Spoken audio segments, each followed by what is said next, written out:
Est-ce que le son est meilleur?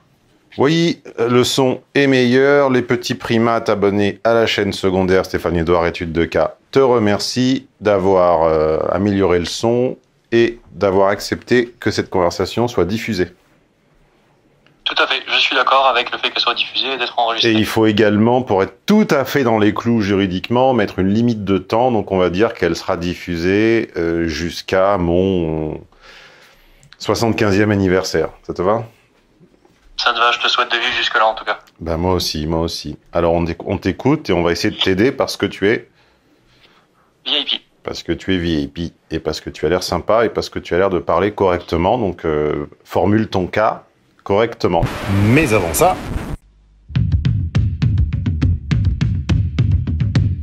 Dernières heures, ce sont les toutes dernières heures pour palper la plus grosse réduction jamais offerte sur mes contenus payants. C'est l'anniversaire Mad Consulting 2022. 16 ans, le site a 16 ans, 2 fois 16% de remise, plus la remise groupée de Nono, ça peut monter jusqu'à 50. Ça s'arrête le 7 juin à minuit. Et le lendemain, c'est l'arrivée de l'inflation. Vous êtes des centaines à l'avoir compris. Regarde, je te montre la page de commande. Ça, c'est que le début. Et puis ça s'accélère jusqu'à la toute dernière minute de l'opération. À la fin, j'ai quasiment une commande par minute. Alors, profitez-en. Tu es passé par la case études de cas? Par la case prépa? Ah ouais, tout à fait, ça c'est fait. À qui on passe le bonjour. Martin, Thomas, Christophe. C'était lequel des trois? C'était Martin. Eh ben bonjour Martin.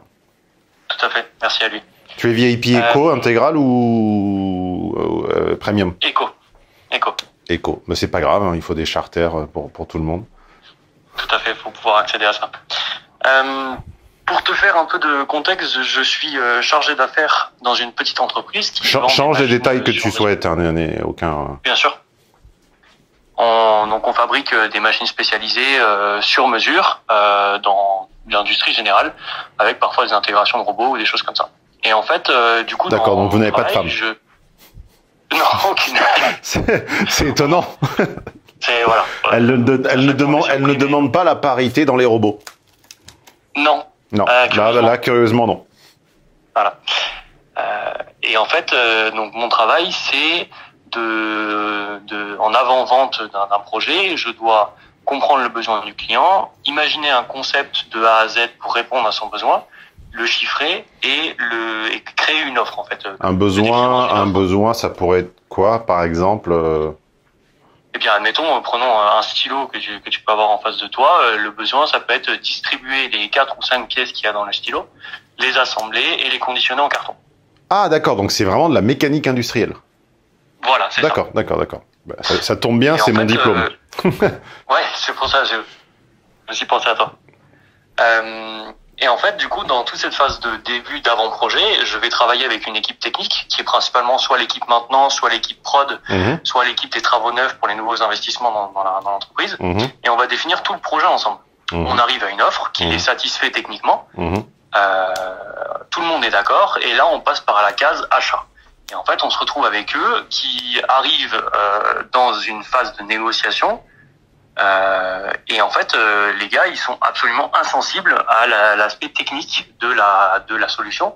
Et eux, ils disent, bah voilà, ta machine, écoute, tu me la proposes à 300 000 balles, moi j'ai un budget de 260, qui est basé sur je ne sais pas quoi. Et en fait, face à ça... Tu parles de l'équipe achat. Pardon? Tu parles de l'équipe achat. C'est ça. L'équipe achat, elle arrive, elle a un... À l'achat de chez vous ou achat du client? Achat du client. Oui, parce que achat de chez vous, tout à coup, je ne comprenais plus. Oui, c'était pas logique. Achat du client, ok. Voilà. Et en fait, je me retrouve dans la situation où je n'ai pas d'argument mes arguments n'ont pas de prise face à la personne des achats. C'est-à-dire que je peux lui vanter toutes les mérites de ma machine, comme quoi elle est bien pensée, on a réfléchi à... Un homme ou une femme? 50-50. Dans les achats, c'est 50-50. Et en fait, du coup, la personne arrive sans vraiment connaître qu'elle l'achète, sans savoir elle sait ce que va faire la machine parce qu'elle a sa liste de critères, mais du coup, je ne sais pas en fait comment m'armer pour la négociation au préalable pendant la rédaction de mon offre pour arriver et la vendre le mieux possible en fait. parce que la personne n'est pas sensible aux arguments techniques, ce qui est un peu la seule chose que j'ai. Alors, tu m'as parlé de ta société, tu m'as parlé de ton rôle, tu m'as parlé du client, tu ne m'as pas parlé de votre place sur le marché. Sur un marché, il y a une fourchette avec le bas de la fourchette qu'on appelle le low cost. Merci, je vais chercher le mot. On a le haut de la fourchette qu'on appelle le premium, qui n'est pas toujours justifié. On peut très bien être le plus cher et pas forcément techniquement supérieur. On peut justifier le prix par d'autres facteurs comme la réputation ou je sais pas quoi, le fait d'emmener les clients au restaurant, etc. Low cost, premium, et là-dessus il y a une gradation. Vous êtes au milieu, vous êtes en bas, vous êtes en haut, vous êtes où? On est plutôt au milieu, on cherche à faire le meilleur rapport qualité-prix. Donc en fait, s'il y a une fonction qui ne coûte pas très cher à intégrer au regard du prix de la machine, on dit ok, on la rajoute, on la propose, c'est toujours mieux et c'est plus agréable pour le client. Mais c'est ça ton problème. Mais on cherche pas à faire du super haut de gamme, quoi. C'est ça votre problème. Votre problème, c'est que vous vous adressez à l'intelligence des clients. Ouais. Et comme disait Karl Lagerfeld d'un concurrent, alors je sais que la mode et la mécanique industrielle, c'est pas tout à fait le même produit, mais en même temps, les logiques business se ressemblent à la fin et se recoupent à la fin. Il disait, il y a un concurrent, je sais plus lequel, je connais pas les couturiers, Ferré ou je ne sais qui disait, oui, nous on fait des robes pour les femmes intelligentes. Et Lagerfeld avait répondu, bah, vous allez bientôt fermer boutique. Mais bizarrement, dans sa bouche, c'est pas misogyne, hein, c'est que dans la mienne. Mais non, ça va. Bon, enfin, en tout cas, cette citation est tout à fait vérifiable. Il suffit d'aller aller la vérifier où vous voulez sur Internet. Vous allez voir, cette citation est exacte. Et moi-même, je le constate. Par exemple, moi, j'ai plutôt, on va dire, par ma construction parentale, j'ai plutôt cette façon de faire. C'est-à-dire que je ne vais jamais chercher le luxe. Je ne vais jamais dans le low cost. Parce que le low cost, à la fin, ça finit toujours à la poubelle. Plus cher. Exactement.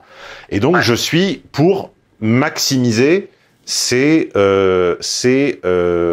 revenus, quels qu'ils soient. C'est-à-dire que j'ai commencé à 1800 € par mois, à Paris, ce qui est très peu. Je maximisais à mort, et maintenant, je suis à beaucoup plus que ça, et je continue à maximiser. Je ne dépense pas comme un crétin, je ne flambe pas. Et parfois, Nono et moi, donc Nono que tu connais, qui est le contact client non seulement des VIP, mais de quiconque achète chez nous. Quand vous achetez chez nous, vous n'êtes pas simplement devant un site internet.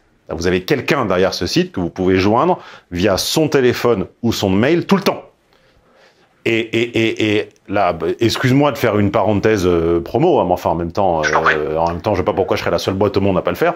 Je trouve que vous, au sens large, ne valorisez pas assez ce que ça représente d'avoir un humain derrière un site internet. Vous allez me dire, oui, chez Amazon et à la Fnac aussi, ils sont des humains. Mais on parle pas de la même chose. On parle d'une toute petite boîte. Une toute petite boîte, bien souvent, il y a pas d'humain derrière, où il y a un humain qui passe une fois par mois, mais la possibilité d'avoir un numéro de portable avec une commande en disant « Allô, voilà, je sais pas quoi, ma commande ne s'ouvre pas » ou quelque chose, c'est super rare. C'est super rare. Surtout pour du dématérialisé. Surtout pour du dématérialisé. Et c'est pas assez apprécié, vous vous en rendez pas compte, en fait, du coût que ça représente. Enfin bon, passons. Donc, je te disais que moi, j'ai toujours essayé de me présenter, mon réflexe naturel, c'est de m'adresser à des gens intelligents. Et on me le reproche assez comme ça. Et de m'adresser à des gens qui gèrent rationnellement leur budget. Donc, quand je vois, par exemple, quelqu'un faire des achats de contenu de manière totalement irrationnelle, c'est-à-dire, par exemple, dépenser plus en n'étant pas VIP que ce qu'il le serait en devenant VIP, je dis à Nono, bah, contacte cette personne, fais-lui le comparatif et montre-lui qu'avec sa mensualité VIP sur l'année, elle aurait accès à plus de formations et aux études de cas que ce qu'elle fait actuellement. Eh ben, devine la réponse des gens dans 3 cas sur 4. Non, merci. Non, je suis bien comme ça. J'ai demandé, la semaine dernière, j'ai eu quelques achats, il y a à quelques heures avant le début de la promo. La promotion anniversaire, je ne sais pas à quel moment vous écouterez cette étude de cas. Le site a 16 ans, donc on fait 2 fois 16% de remise, plus la remise groupée, donc c'est une grosse remise allant jusqu'à 50%, etc.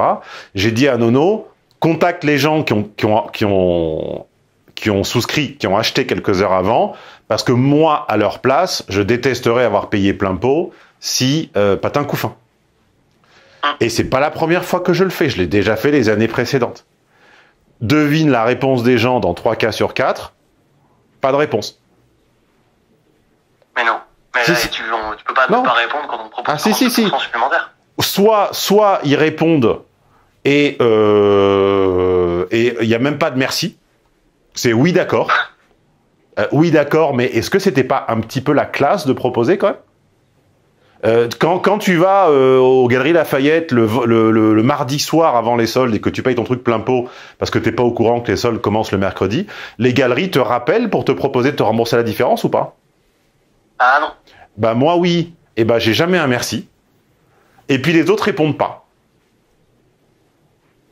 J'ai une VIP.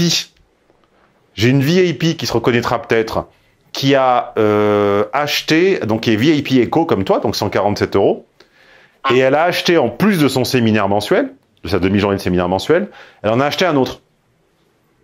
Plein pot. Alors qu'en fait, vous avez en tant que VIP des remises sur ce que vous achetez en plus de votre quota. Elle n'a pas profité de la remise. J'ai dit à Nono, essaie de comprendre ce qu'elle fait, peut-être qu'elle ne sait pas utiliser son coupon, parce que tu confirmes que vous avez des coupons pour, en fait, bénéficier de vos 1, 2 ou 3 demi-journées mensuelles. Tout à fait. Je me dis peut-être qu'elle n'a pas compris où on mettait le coupon, etc. La meuf répond, non, j'avais envie d'une demi-journée en plus, je l'ai acheté. Moi, il se trouve que j'ai une fiche sur cette personne, je connais son travail, etc. La meuf vend des chaussures. Est-ce que tu penses, quand tu vends des godasses, sans aucun mépris de ma part, hein, parce que les cons vont dire il est méprisant. Si vous aviez un QI à 3 chiffres, vous remarqueriez qu'en fait, je suis bon. Car je me mets à la place des clients et j'essaie toujours d'être le plus réglo possible et voire de les rembourser quand c'est possible. Et elle a dit, bah non, j'avais envie de... Voilà, ça m'a plu. Je voulais une demi-journée en plus, mais moi... Quand j'étais à ce niveau de salaire, c'est-à-dire quand j'étais en 2005 avec 1800 € par mois, d'accord? Soit j'attendais, bon, imaginons que je me sois abonné à un contenu. À l'époque, c'était pas le cas, il n'y en avait pas équivalent.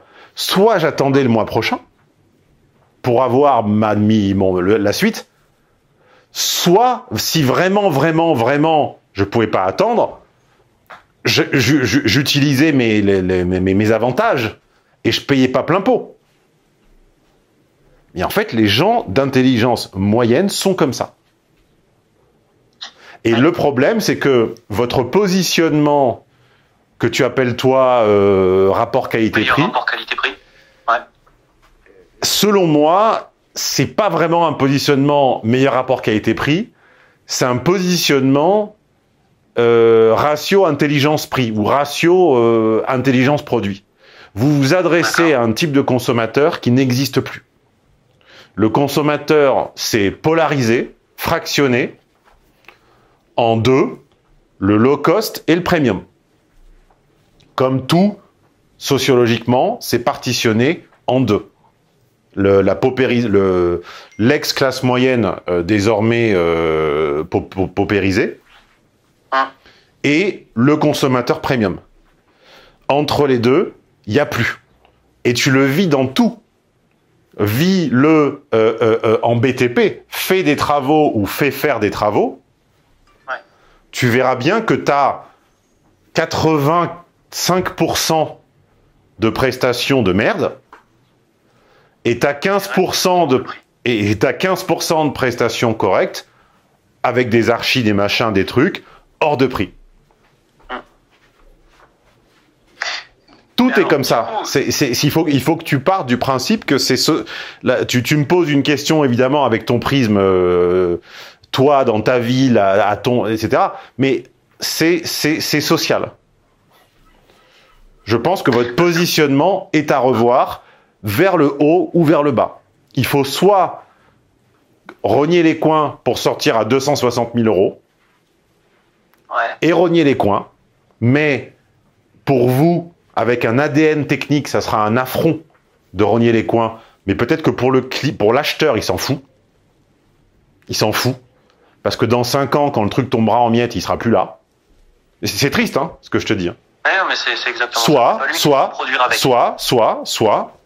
Soit, il faut aller faire une petite étude de marché, vite fait, bien fait, et aller voir à quelle hauteur se situe votre haut de gamme. C'est-à-dire si le haut de gamme, il commence à 320, à 350, à 370, etc. Et qu'est-ce qu'il propose en plus? Est-ce qu'il propose d'envoyer un technicien dès qu'il y a le moindre truc, etc., etc. Et je pense qu'à terme, il va falloir faire un choix entre le low cost ou le haut de gamme. Parce que là, vous vous adressez à un type de clientèle qui existe épisodiquement, mais qui sociologiquement est amené à fondre. Voilà ma réponse. Alors, je voudrais du coup rebondir là-dessus. En soi, la problématique n'est pas tant de vendre. C'est-à-dire que à la fin, les affaires sont vendues, on y arrive. Et la société vit bien, c'est pas un souci. Ce qui me pose question, c'est comment est-ce que je peux faire mieux et comment est-ce que je peux mieux m'armer face à un acheteur qui, lui, au final, je pourrais faire du premium. Il m'appellera même pas si j'arrive avec. Mais non, parce que premium, on parle d'un autre acheteur. Là, tu as. Alors, vous êtes sur un marché dans lequel il n'y a pas de premium en fait. Malheureusement, je pense que non, parce que l'industrie cherche à toujours tirer ses prix vers le bas. Ou alors vous êtes en concurrence avec des Indiens. Par chance, pas encore. Alors je sais pas. Si le mec il a un besoin et qu'il trouve pas à 260, il achète où à la fin? À la fin, je veux dire, trouve pas à 260, ça c'est un fait. Mais je veux dire, le gars il peut arriver en disant, écoutez, moi j'ai un autre gars qui me le fait à 260, sauf que sa presta ce sera de la merde. Et c'est là où c'est très compliqué pour nous de le convaincre qu'il vaut mieux qu'il achète chez nous, qu'au long terme ça lui coûtera moins cher. Et si tu veux, c'est que l'acheteur n'est pas réceptif à ces arguments. Tu peux pas transformer un buis en cerisier. Hein. Tu peux pas transformer un âne en un canasson en cheval, ou un cheval en cheval de course. Il y a des gens qui ont l'ADN du cheap. Il y a des gens qui ont l'ADN du lait. Et malheureusement, si une marque, si une maison, si une entreprise confie ses achats à quelqu'un comme ça, je n'ai pas de formule magique pour changer le caractère des gens. Et c'est bien triste. Et dans ces cas-là, il faut être plus roué que le médiocre. Et il faut faire comme les vendeurs de consommables, c'est-à-dire Nespresso, les jeux vidéo, etc. Il faut brader la machine et vendre de la maintenance. Ah, vous voulez pas payer 300 000 d'un coup? Très bien. Vous allez payer 199 avec un abonnement mensuel à 6 000. Puis dans un an, ça fera pareil. 6 x 12. Donc, qu'est-ce que je raconte? 6 x 12, ça fait 72. 16, pardon, 15 000, voilà. C'est trop cher, 300 000? 199 999 plus 14 999 par mois pendant 12 mois. Oh, quelle horreur. Eh je pense comme toi. Je pense comme toi, mais parfois, je regarde des concurrents faire et je me dis, ok, ils ont fait en 1 an et demi ce que j'ai fait en 5 ans, en vendant des formations pour apprendre à devenir riche en pyramide de Ponzi. Ça me dégoûte. Ça me dégoûte. Okay. Mais qu'est-ce que tu veux que je fasse? Enfin, ça me dégoûte. Et alors j'ai une autre question qui est liée au séminaire négociation que du coup j'ai pris. Je sais pas si je vais du coup devoir aborder des points qu'il y a dans le séminaire. Est-ce que c'est ok avec l'enregistrement? Oui, bien sûr, bien sûr. En gros, dans le séminaire, il me semble, tu donnes l'exemple d'un serrurier qui affiche son devis et il met un prix au pack. Et en fait, quand tu décomposes, tu lui dis, la serrure, elle coûte tant. Et derrière, il reste, 600 balles. 600 balles pour changer une serrure, ça fait un sacré taux horaire. Et en gros, tu dis que du coup, une arme, c'est de détailler au maximum ses devis. Oui. Là, dans mon cas... J'ai pas dit que ça marchait à chaque fois. C'est tout ma question. C'est souvent, en détaillant une prestation, en fait, tu te heurtes à l'hostilité. D'accord. C'est-à-dire ? En fait, tu énerves. Tu ne gagnes pas, mais en fait, tu énerves et tu te fâches. Enfin, tu te fais fâcher. Bon, à midi, là, je te promets que c'est vrai. Aujourd'hui, au jour où nous enregistrons ce truc, je vais déjeuner dans ma cafette, ou dans une cafette où je vais souvent, et mon sandwich préféré, qui est une espèce de roulé avec des trucs dedans, est passé de 5,50 le sandwich à 3,50 le demi-sandwich. Et moi, je dis, mais attendez, vous les servez à moitié maintenant ? Il me dit, non, c'est plus un sandwich, c'est un wrap. Je dis, mais c'est exactement la même chose qu'avant. À 3,50 la moitié, c'est-à-dire à 7 l'entier, 5,50 à 7, ça fait 30% d'augmentation. Donc en fait, vous venez d'augmenter de 30% en le masquant, en le coupant en deux et en changeant le nom. Là, qu'est-ce que le mec peut répondre à part oui ? Eh ben, il m'a pas dit oui, c'est énervé. Alors que le mec, c'est un putain d'employé, tu vois. Je lui ai dit, mais j'espère que votre salaire a augmenté de 30% aussi. Et il m'a fait... Non, c'est la vie professionnelle consiste à se faire avoir ou à essayer de se faire enfler en permanence. Et quand tu es un des rares, une des oasis, comme disait Jean-Laurent Cochet, citant je ne sais pas qui, quand tu es une des oasis où tu n'essayes pas d'enfler les gens, tu n'augmentes pas tes tarifs de manière sournoise, quand il y a la moindre erreur, etc., ton équipe compta rembourse sur le champ. Il n'y a jamais de prélèvement chelou. Ça fait combien de temps que tu es VIP ? Ça fait 1 an et demi. Est-ce que tu as déjà vu un seul prélèvement bizarre de Mad Consulting ou quoi que ce soit ? Non, c'est même l'inverse. J'ai fait une opposition sur une carte, vous m'avez contacté directement pour qu'on résolve le problème. Voilà. Eh ben, quand tu es comme ça, tout le monde devrait t'en rendre grâce. Le monde devrait dire, oh là là, putain, c'est tellement agréable, merci, parce que partout ailleurs, on se fait enfler, on se fait... Moi, combien d'abonnements j'ai chez un comptable, un truc, un machin, sans mon accord, l'abonnement augmente tous les ans. Sans mon accord. C'est-à-dire que tu t'abonnes à 100 € par... Enfin, tu t'abonnes, ça s'appelle pas un abonnement, mais bon, j'ai un comptable là qui gère une de mes déclarations de revenus. On est parti à 80 € il y a 5 ans.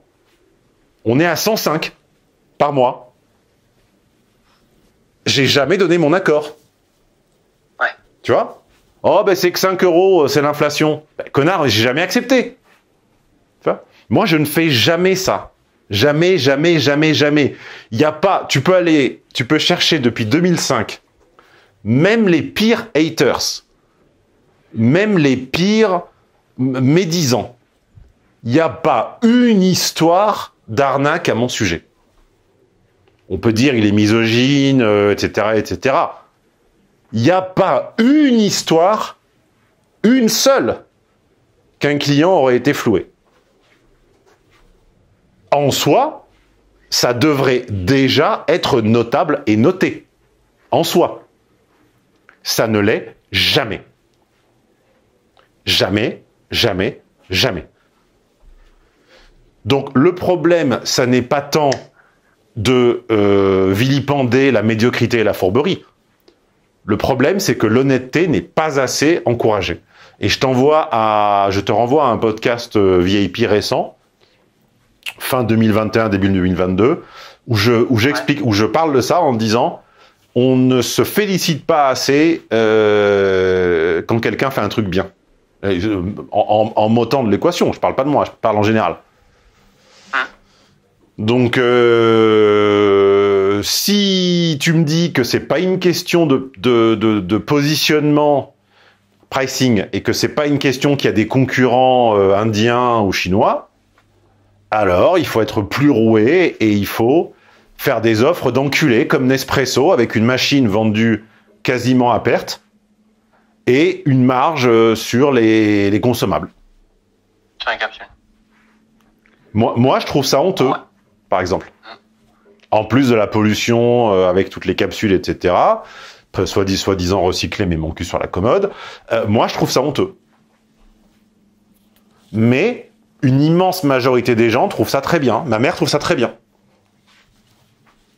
Et pourtant, ma mère nous avons vécu avec le minimum de la décence. Mais elle voit pas le problème. D'accord. Et du coup, en l'occurrence... Faites des offres d'enculés. Faites des offres d'enculés. Ouais, mais on peut pas... Non, on va pas faire de la médiocrité comme ça. J'ai pas dit de changer le produit. J'ai dit de faire un découpage prix différent avec un produit dans les clous de l'acheteur, mais qui nécessitera je ne sais pas quelle mise à jour ou je sais pas quoi, avec voilà une présence du technicien une fois tous les 6 mois. C'est ce que font tous les marchands de chaudières. Hein.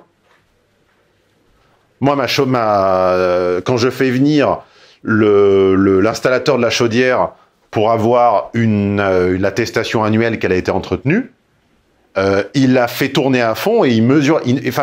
C'est pas vraiment une révision au sens automobile où il remplace des pièces ou quoi. Il l'allume, il la font tourner à fond et il mesure la fumée. Et ce truc coûte 100 et quelques euros par an. T'imagines que, mettons que ça soit, allez, 100 plus 20 de TVA, ça fait 120, fois 10, ça fait 1200. En 10 ans, une chaudière à 2000 balles aura coûté 1200 balles. Eh ben, qu'est-ce que c'est ça, sinon ce que je viens de te dire pour ton business? Je viens de te dire 200 000 plus 100 000. Sur quoi je viens de tomber avec la chaudière? 2000 plus 1000. Est-ce que c'est ou pas les mêmes proportions? Ben voilà. Ok. Ça me donne un peu l'impression de devoir me résigner à ce fonctionnement. Et est-ce que l'installateur ou le fabricant de chaudières, Vaillant pour ne pas le citer, est-ce qu'il rencontre autant de haine que moi sur Internet? Bah non. Ça, je sais pas. Bah non. Parce que tout le monde trouve ça normal. Pour parler d'appareils, j'ai la clim chez moi, depuis peu. Contrairement, enfin, j'ai essayé de tenir, mais pour des convictions écologiques, mais à un moment, quand tu habites dans le sud, au dernier étage, au dernier étage sous le toit, sans clim, à un moment, je suis tombé dans les pommes, je suis allé à l'hôpital. Donc là, j'ai capitulé et j'ai fait installer la clim. Et alors j'ai un peu fait les plans de l'installation parce que les installateurs, et pourtant c'est Daikin. Daikin, c'est les clims les plus chers, hein, et les seuls faits en Europe. J'ai refusé d'acheter les trucs faits en Chine. Donc j'ai payé 25% de plus pour l'avoir fait en Europe. J'ai fait les plans parce qu'ils voulaient m'installer un truc moche sur la façade de l'immeuble, etc. J'ai dit non, je vais réfléchir pour machin. Et du coup, au lieu de un moteur énorme dehors avec 2 conditionnateurs dedans, j'ai 2 petits moteurs dehors, planqués, invisibles de l'extérieur, avec 2 moteurs dedans. Un pour la pièce plus grande de tant de watts, je me souviens plus combien de watts, et un peu plus petit pour la pièce plus petite. Une première année passe, quelques mois passent, et je me dis, putain, c'est quand même bizarre. Y a une pièce qui est vachement fraîche, limite trop, et la grande pièce, je trouve pas que ça refroidisse tant que ça. Pourtant, j'avais fait des simulations, j'avais fait des calculs. Et je me dis, soit je me suis totalement planté, soit j'ai complètement sous-dimensionné la grande pièce. Et je me dis, t'es un geek, t'es un nerd, tout le monde s'en fout, oublie, mais le plus fort. Et donc, je mettais ma clim de la grande pièce à fond. Et puis un jour, je me suis dit, non, il y a un truc qui va pas. Je suis monté sur le toit, j'ai démonté le capot du moteur, j'ai regardé les références, j'ai comparé à celle de l'autre pièce, et en fait, ils avaient inversé les clims. Ils m'avaient mis la plus puissante dans la plus petite pièce, et la moins puissante dans la grande pièce. Je râle, Ils reviennent. Jusque-là, tout va bien. Et tu sais quoi? J'ai découvert à cette occasion que les moteurs de clim, je cite des puissances au hasard, hein, mettons 500 watts, 1000 watts, 2000 watts, 5000 watts, par exemple. Je crois que on compte pas en watts, on compte en autre chose, mais peu importe. Et ben en fait, c'est tous les mêmes bridés. Ouais, ça m'étonne pas. Ça. C'est-à-dire que mais en fait, je suis content de parler à un mec qui comprenne la méca, parce que ça, je l'ai dit à des gens à qui je parlais chinois. En fait, le 1000 watts, par exemple, le 1000 watts vaut, mettons, 1000 euros, et le 500 watts vaut 500 euros, par exemple. Et ben, le 500 watts, le 500 et le 1000 watts ont le même moteur, seulement le moteur à 1000 watts est débridé. Mais tu le payes 2 fois plus cher. Ce qui veut dire que quand moi, je les attendais venir à 2 ou 3 personnes pour monter sur le toit et pour intervertir des gros moteurs, je vois arriver un mec tout seul avec une toute petite trousse à outils avec que des tournevis. Et je lui dis, je crois qu'il y a erreur, c'est pas possible. Vous êtes censé intervertir des moteurs, vous devez être au moins 2. Et il me dit, non, t'inquiète pas. Et moi, je me mets devant, je regarde. Et en fait, il démonte uniquement la carte électronique du moteur. Ce que j'aurais pu faire moi, en fait. Hein. Et je lui dis... Ça fait toujours plaisir. Et je lui dis, je vais prendre une photo de ce que vous êtes en train de faire, parce que je comprends ce que vous êtes en train de faire, c'est les mêmes moteurs. Donc en fait, vous vendez, mettons, 500 euros, 1000 euros et 2000 euros, 3 moteurs différents, alors qu'en fait, c'est des moteurs tous à 500 balles, mais en changeant une résistance ou une puce électronique à 50 centimes, en fait, vous atteignez les autres puissances. Mais en fait, on pourrait très bien économiser des fortunes. Tu vois? Et j'ai l'impression que du coup, c'est un fonctionnement qui est différent. Non, mais c'est pour t'expliquer, ouais. C'est pour t'expliquer que dans cette machine à penser commerciale, industrialo-capitaliste, hélas, pour parler à tes acheteurs, c'est ce type de médiocrité qu'il va falloir assumer. Parce que tout est comme ça. Et si vous continuez à avoir une éthique de ratio qualité-prix intelligente, etc., vous allez vous retrouver sur un micro-marché, en fait, où il n'y a pas d'acheteurs.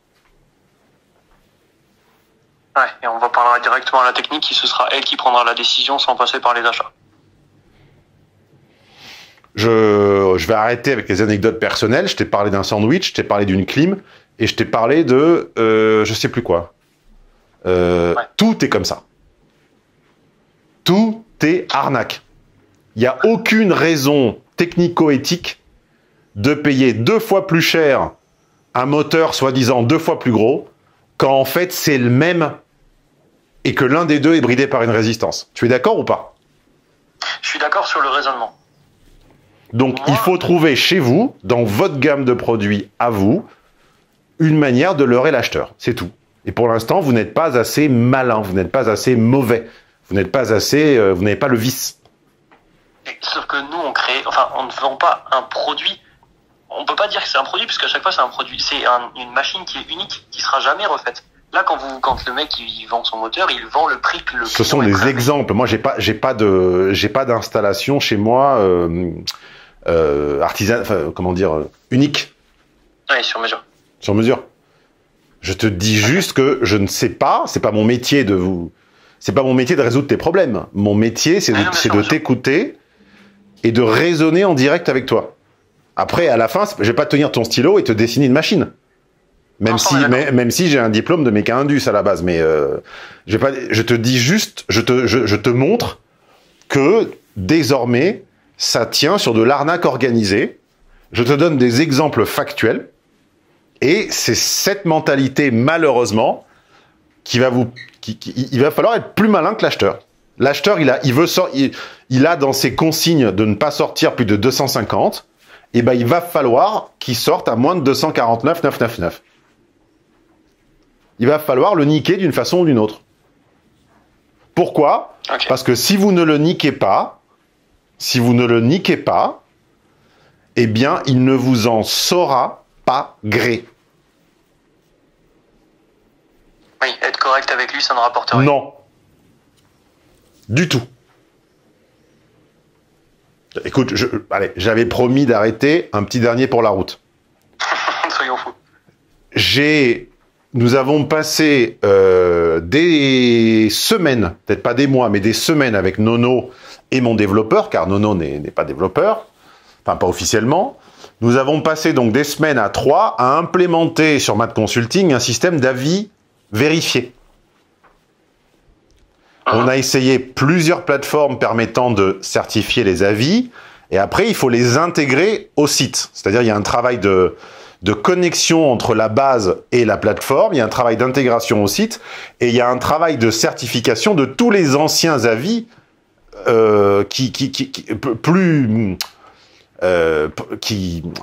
arrivé avant, comment on dit le verbe qui était arrivé avant, qui prévalait, qui précédait, merci, qui précédait l'installation. Il y en avait pour au moins 4 ou 5 semaines, voire 6, d'accord ? Ouais. Je me dis, et un certain coût, le coût du développement, le coût de Nono, le coût de l'abonnement à la plateforme qui doit être de quelque chose comme 1 500 € par an, etc., etc. Je me disais, les clients, les curieux vont se dire, putain, c'est quand même très rare qu'un site de, entre guillemets, coaching, même si j'aime pas le mot, on va dire ça pour simplifier, s'emmerde à faire certifier ses témoignages. Normalement, les témoignages sont toujours bidons. Sur n'importe quel site qui vend des formations, les témoignages sont pas certifiés. C'est n'importe quoi, les témoignages. T'es d'accord ou pas ? Va les voir. Tu verras qu'ils écrivent nimp et c'est invérifiable. Je n'ai jamais... On l'a fait il y a 2 ans et demi, un truc comme ça. En 2 ans et demi, je n'ai pas eu un seul retour de compliments, de félicitations sur le fait de m'être emmerdé à faire ça. J'aurais pu laisser des témoignages tapés totalement par un robot, par un malgache, par Nono, par moi, par n'importe qui. Ça aurait été pareil. Pour répondre à ça, c'est mon avis. Depuis que je te connais, ça fait maintenant un petit moment, vu que je connais tes séminaires et tout ça, je sais que les avis que je lis, ils sont vrais, même sans avoir cette mention avis vérifié. Parce que dans les prénoms qu'on entend dans les séminaires, dans les informations qu'il y a dans les avis, dans les petits extraits qui disent cette partie-là était vraiment bien, ça peut pas être faux. Je veux dire, moi je sais pas. En tout cas, personnellement, je te faisais déjà confiance avant. Oui, mais tu recoupes. Tu vois ce que tu es un garçon intelligent. Ce que tu viens de faire là, c'est que tu recoupes les infos et tu fais des médiations. Tu croises. Oui. Et pour la moyenne des gens, tu sais, l'intelligence c'est une courbe de Gauss. Hein. Toi, t'es à droite. Ouais, c'est pas faux. Au milieu, ils savent pas faire ça. Et à gauche de la courbe, ils savent tellement pas le faire qu'ils se font toujours niquer avec des pyramides de Ponza. Ouais. Alors qu'on le sait que c'est une connerie. Hein. Eh ben, il y a toujours des cons pour cliquer sur vous avez des problèmes d'argent, gagner de l'argent de chez vous avec votre téléphone. Voilà. C'est toujours. Donc, tu es dans les déciles de droite de la courbe de Gauss de l'intelligence. Donc, tu fais des médiations et tu sais deviner un vrai avis d'un faux avis. Moi aussi, je le sais. Quand je pars en vacances, je lis les avis sur Google ou TripAdvisor. 9 fois sur 10, je sais si c'est vrai ou pas vrai. L'immense majorité des gens ne le voient pas, ne le sait pas. Donc, encore une fois, c'est une question de vous montrer un peu sioux ne sera pas puni et vous montrer propre ne sera pas félicité. Voilà. Donc, après, c'est un choix. Je n'ai pas la solution technique ou précise à ton problème. Je te dis que votre positionnement me semble trop honnête. Et le mien aussi, hein. Mais pourtant, ça marche au final. Je veux dire, on s'en sort. Autant toi que moi. Oui. On s'en sort, mais on pourrait s'en sortir mieux. Ok. Bon. Je faisais un rapide estimatif cet été, enfin ce printemps. J'aurais eu la mentalité de web entrepreneurs de mon époque qui habitent à Maurice, qui habitent à Dubaï, qui habitent en Andorre, qui habitent dont la boîte est en Irlande, etc., etc.